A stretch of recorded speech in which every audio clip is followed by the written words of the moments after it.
know if that's a depressing fact or it's an exciting fact. I'm intrigued it's so exciting by that fact. The amount that you are able to piece together about how the world works at that age is just totally unparalleled. You're like the most brilliant scientist who ever existed for that period of time, and it's really cool to think about. That is cool. It makes me think, so we have kids about the same age. One of my kids is going through the sort of childhood rite of passage tomorrow of getting their tonsils removed. I know. It's going to be harder on me than it probably is on him, but it means I'm not going to be here for the next 2 nights. So it means I'm going to try to pack in everything Pack it all in. I have on my chest out into the earth tonight before the weekend. Awesome. But have a great one, and I will see you when I'm back next week. You too. Good luck with that to both of you. Thank you. Okay, let me just acknowledge that what I'm about to say is going to seem like a very weird place to start the show. But I promise you it is relevant to one of the biggest stories of the day. Okay, this is Jackie Heinrich. She is a White House reporter over at the Fox News Network. You may have seen her years ago questioning me from the briefing room. And last year, Fox News reporter, again, you see her right there on your screen, Jackie Heinrich, got engaged to this guy on screen, Republican Congressman Brian Fitzpatrick of Pennsylvania. And that's the moment after he popped the question. They're in a lavender field in France. It's all very adorable. Now, why am I telling you all of this? You're like, what is happening right now? Because today, that Fox News reporter tried to ask the President of the United States a pretty straightforward question. And this is how he responded. Do you have a problem with Prime Minister Netanyahu? When her husband votes against me all the time, can you imagine? I don't know what's with him. You better ask him what's with him. Her husband, she's married to a certain congressman. He votes against, he likes voting against Trump. You know what happens with that? Doesn't work out well. I don't know why he does. Okay, first off, as far as I know, Congressman Fitzpatrick is not quite Jackie Heinrich's husband yet. They're getting married later this spring. But that's beside the point. The point here is this. Donald Trump is making not-so-veiled threats aimed at members of his own party who have the audacity to vote against his agenda. Now, inside Trump's mind palace, you could call it, he clearly believes he's riding high after he ousted Republican Congressman Thomas Massie last night, after he ousted Republican Senator Bill Cassidy last week, and after he ousted several Republican state legislators in Indiana earlier this month. He clearly feels great about all of the members of his own party he has managed to take out in the past month. I'd note it took $33 million to take out Massie, most expensive race in congressional history. And now he's expanding the battlefield of his Republican civil war, though I would note, threatening not just Republicans in ruby red districts who will be replaced by other Republicans, but Republicans like Brian Fitzpatrick, who represents a crucial swing district Republicans are trying desperately to hold on to this November. To put a fine point on it, I think you all get this, but if Trump takes out Brian Fitzpatrick, a Democrat takes that seat, not a Republican. So how did Brian Fitzpatrick take Trump's not-so-veiled threat? Did he cower in fear from a president who is bragging about the foes he's taken out from his own party? Well, here was Brian Fitzpatrick just a few hours later when he was asked about Trump's new slush fund for Capitol rioters, a.k.a. the so-called anti-weaponization fund. What do you make of this $1.7 billion fund for bad news? We're going to try to kill it. You're going to try and kill it? Yep. Wow. Okay. And how? Well, we're considering legislative options. We're going to write a letter to the AG to start, but we're considering a legislative option. Okay. We're trying to unpack exactly, what the legal machinations are, but can't do that. Right. And have you ever heard of any other Americans, like, other than Trump as an associate? I haven't. Who are unauditable by the IRS? I've never heard that before. Okay. So would that be part of the legislative? Of course. Okay. Of course, yeah. You can't do that. Yeah, you can't do that. Pretty clear. That's what I've been saying. That's what a lot of people have been saying. But Brian Fitzpatrick does not sound at all scared of Trump's threats. That was not a fearful guy. But before you give him any sort of profile and courage award, you should know that Brian Fitzpatrick represents a district that Joe Biden won by 3.5 points. He knows that no matter how much Trump thumps his chest, no matter how many times he threatens him, the people who he really has to fear are the general election voters in his district. Those are the people who have the power to take him from congressman to unemployed husband of a much younger Fox News reporter. That's almost certainly why Today, Congressman Fitzpatrick sent a letter to Acting Attorney General Todd Blanche demanding answers about Trump's new slush fund for Capitol rioters. And Congressman Fitzpatrick isn't just some random member of Congress trying to pick a fight with Trump. He sits on the powerful House Ways and Means Committee, which has oversight over the IRS. So he will have ample opportunity, potentially, to demand more answers about this fund. And the thing is, Brian Fitzpatrick isn't the only Republican who doesn't seem scared by Trump's threats.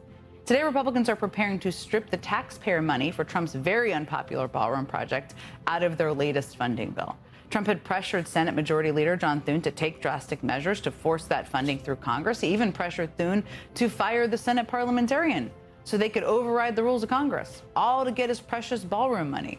But John Thune didn't fire the parliamentarian. And even if he had, the funding for the ballroom would probably not have made it into the package because Trump still apparently doesn't have enough support from members of his own party to pass the bill with that included. Republican Senator John Kennedy even told reporters, quote, "This one is not the parliamentarian's fault. The votes aren't there, plainly and simply." So aside from the fact that it feels like a politically insane thing to vote for, why aren't Republicans falling in line with Trump's ballroom project? Well, according to Politico, the mood over Trump's ballroom soured Tuesday amid anger over Trump's decision to endorse Ken Paxton over incumbent Senator John Cornyn in the upcoming Republican primary runoff in Texas. So here's the thing. Trump's attempts to assert power over his party seem to be backfiring with his slush fund, with his ballroom, even with this war. I mean, just 2 days after Trump ousted Republican Senator Bill Cassidy of Louisiana in his primary, Cassidy broke ranks and cast the deciding vote to move forward with a resolution to rein in Trump's war in Iran. That measure now appears likely to pass the Senate. It's going to be sent over to the House. These are all one-offs. They're a part of a pattern of Trump's attempts at retribution against people in his own party backfiring. And no one but Trump and his closest sycophants think he is operating from a real position of power. As one anonymous senior operative for Senate Republicans told Politico, those so-called victories over the last couple weeks are just a mirage. They are self-owns. We're not actually beating Democrats, and we're not actually advancing legislation. Instead, gas is up 45% due to our actions and the president's decision to go to war with Iran. He's focused on the ballroom. He's announced a $1.8 billion restitution fund with zero details or congressional authority to do so. It just is crazy. Trump is acting like he's all powerful within his party at a time when he's actually quite toxic. I mean, a new Quinnipiac poll out today finds Trump's approval rating at just 34%, the lowest he's received in that poll during his second term. That's on par with right around where he was right after January 6th, just to give you a sense. And just 33% approve of his handling of the economy, another record low for that poll. A new Fox News poll out tonight also finds a record number of voters now disapprove of Trump's handling of the economy, with disapproval from Republicans jumping 7 points in just the past month. Now, none of this has led to a big fever-breaking moment when Republicans in Congress suddenly abandoned Trump en masse. That's not what I'm saying. But it has created several new strains within the Republican Party, strains of Republicans who are more willing than ever, seemingly, to break with Donald Trump. They're the group I'm going to call the survivors, people like Senator Susan Collins of Maine, Congressman Brian Fitzpatrick, who I just talked about, who face tough re-election campaigns and are just trying to hang on to their jobs. Then there's what we're going to start calling the YOLO caucus, as in you only live once. Republicans who either chose to retire or were forced into retirement by Donald Trump, and who now have zero F's to give. People like Thomas Massie, Senator Bill Cassidy, Tom Tillis. And if he loses next week's Texas Senate primary and subsequently grows a spine, maybe John Cornyn will join him. I'm not going to hold my breath, but we can watch that. A growing number of elected Republicans are increasingly unhappy with Trump's unhinged behavior. The voters are increasingly unhappy with Trump's unhinged behavior. So who is happy about all of this? Well, I mean, there's Trump himself, obviously. He feels very good about himself. Trump doesn't seem to care who he alienates in his party, as long as he's able to line his own pockets. And the New York Times reports that Trump's new slush fund settlement with the IRS could erase as much as $100 million from his own tax bill. So Trump has no reason to complain, even as members of his party start pulling their hair out over how bad this all looks for them. And this crazy war in Iran that has no end. So the pressure is really, really building hard against them, but it is hard. Doing some research, a nurse in Queens who makes $75,000 a year pays more than $12,000 a year in taxes. Does that really make sense? The bottom half of income earners in this country pay only 3% of the taxes. It's only 3%. We can find 3%. You know, we shouldn't be asking this nurse in Queens to send money to Washington. They should be sending her to Paul. Fight the fossil fuel industry and fix the climate havoc we have coming at us. But this attitude is not. Lawsuit. You see, when the IRS contractor charged with improperly accessing and leaking his returns pleaded guilty back in October of 2023, Trump's personal lawyer, Alina Habba, remember her, was at the courthouse. And here's what she had to say. When you see how differently people are treated, it's wrong, and there's no place for it. One felony count for releasing a sitting president's and candidates' tax returns months before an election to the New York Times. We just learned that inside. And then releasing thousands of other people's tax returns a year later. There's no place for that. And this guy has one felony charge. That was Donald Trump's own lawyer, Alina Habba, publicly acknowledging that her client was a victim of the IRS contractor who leaked his taxes. She said that in October of 2023. That's when that video was from. 3.5 months before the date that Trump now claims he first learned about it. And that, of course, would mean the statute of limitations should have expired long before Trump actually filed his lawsuit against the IRS in January.